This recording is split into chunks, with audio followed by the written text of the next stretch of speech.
Hello,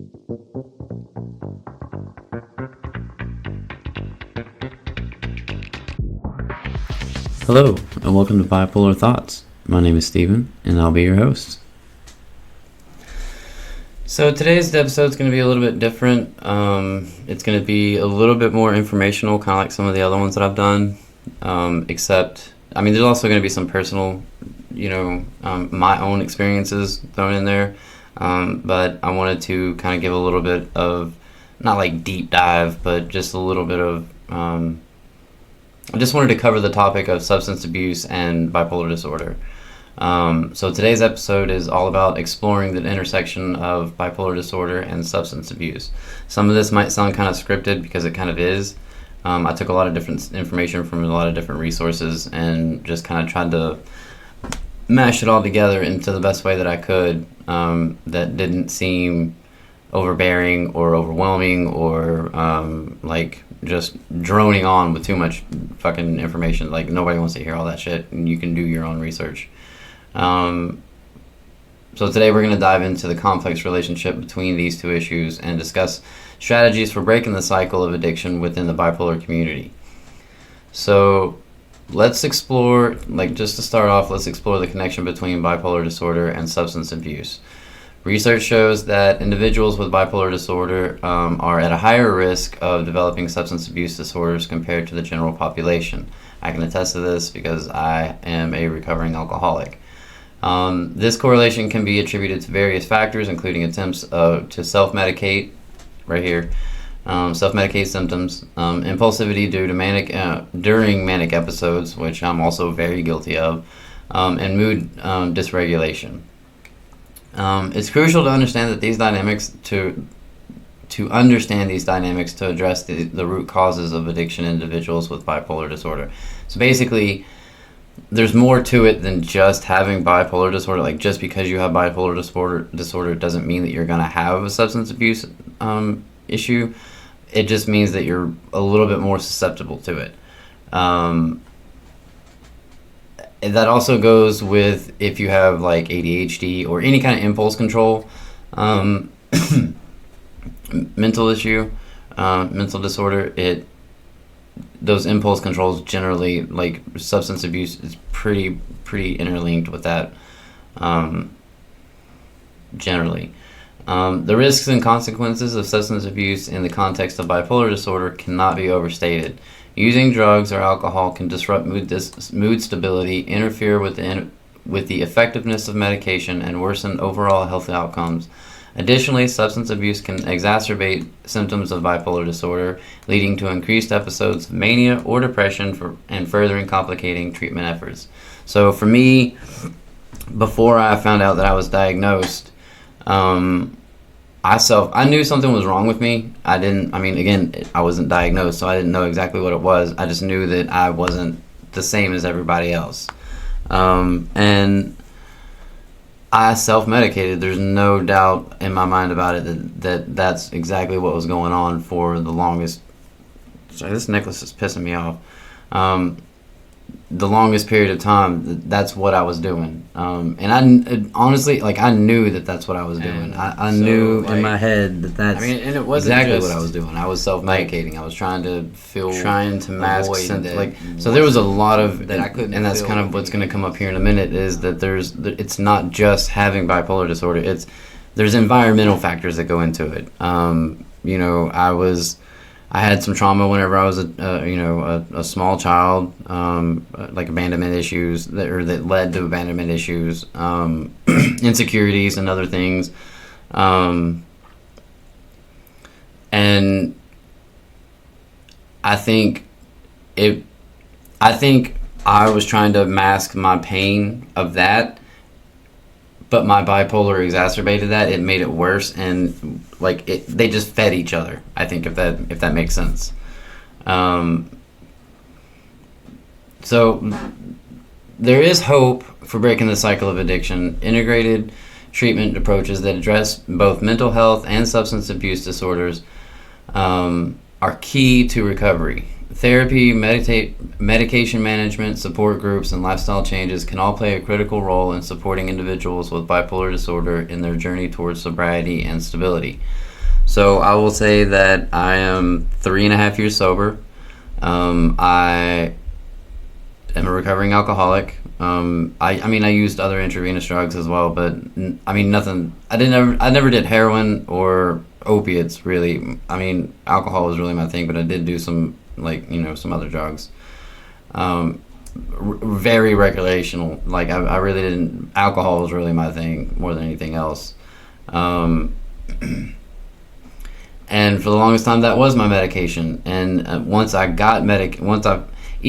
became diagnosed with bipolar disorder, I wasn't seeing a doctor regularly, and because of that, I wasn't I had been prescribed Prozac, which didn't do shit for me, and I wasn't going to a doctor, so I was medicating myself with alcohol, which for me would quite often throw me, I would cycle rapidly, because I would go, the alcohol itself would make me manic. I don't know why, but alcohol gives me a ton of energy and makes me super manic, and very impulsive. And whenever I come down off of it, once the drunk is gone, and the fun is gone, I get real depressed and suicidal sometimes. So I have to be. That's not the reason I quit drinking, but it's a factor in why I stopped drinking, because I just couldn't live like that anymore.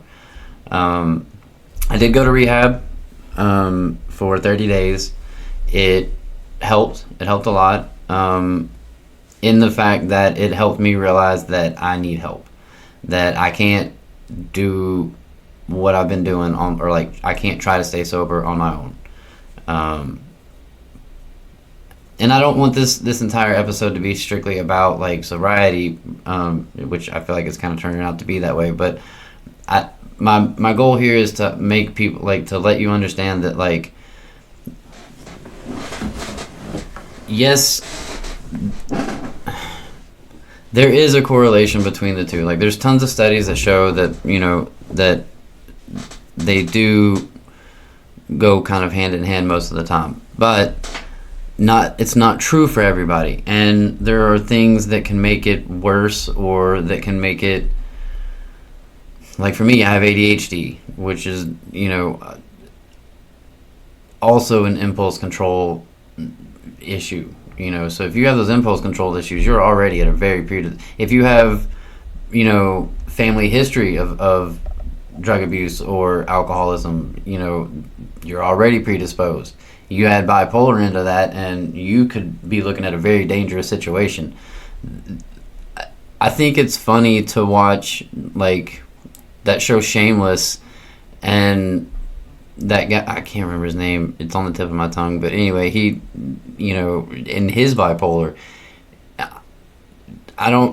it seemed to me, I can't remember exactly which one he had, but it seemed to me that he had bipolar 1, which is what I have, so his cycles are a little bit more intense.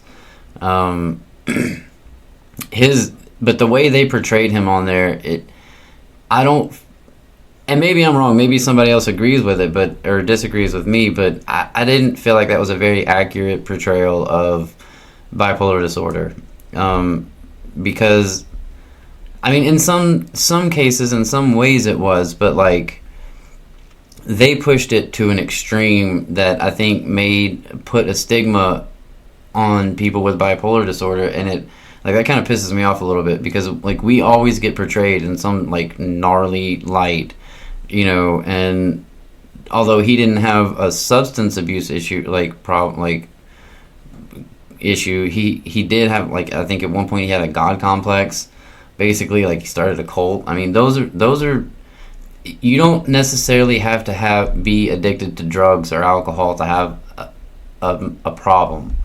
You can be addicted to food, you can be addicted to gambling, you can be addicted to sex, you can be addicted to all kind of different things. And so this isn't necessarily an episode about being sober. It's more about being released from the addiction that is, crippling you, that's more what this is about. So I mean, there's ways, there is help and there is hope, but you have to want it for yourself. I don't know. I feel like this episode took a long, different route than I wanted it to. I mean, I hope it's okay. I hope it's, it turns out okay. I'm not gonna judge it too much. I'm just gonna let it roll. But the point of this whole thing was to let you know that if you have an addiction and you have bipolar disorder, you can make it out of that. There is hope. You can live a better life than you're living right now. You just have to want it. Which is kind of like the whole point of my little motto or whatever that I say at the end of every show. You don't have to sit in the dark alone. You don't, but you have to want to get out of the dark. If you're stuck in the dark and you don't want to get out of it, then you're never going to. But if you're stuck in the dark and you want to get out, you can get out. I often find myself stuck in the dark, but I know now that in order to get out of the dark, I need help. And so I reach out. It's not easy for me to do, especially for me, because I'm not a touchy-feely, emotional kind of person, or at least not outwardly. And so I know that I have to ask for help, or it could get really, really bad for me. So I don't think this episode ended up being as informational as I really thought it was going to be, or as I wanted it to be. And I somewhat kind of feel like I'm rambling a little bit, but the main message of this episode is that there is hope. You can get out of that. You can get out of the dark. So with that, I'm going to get out of here and go work on homework and shit that I need to get done for the week.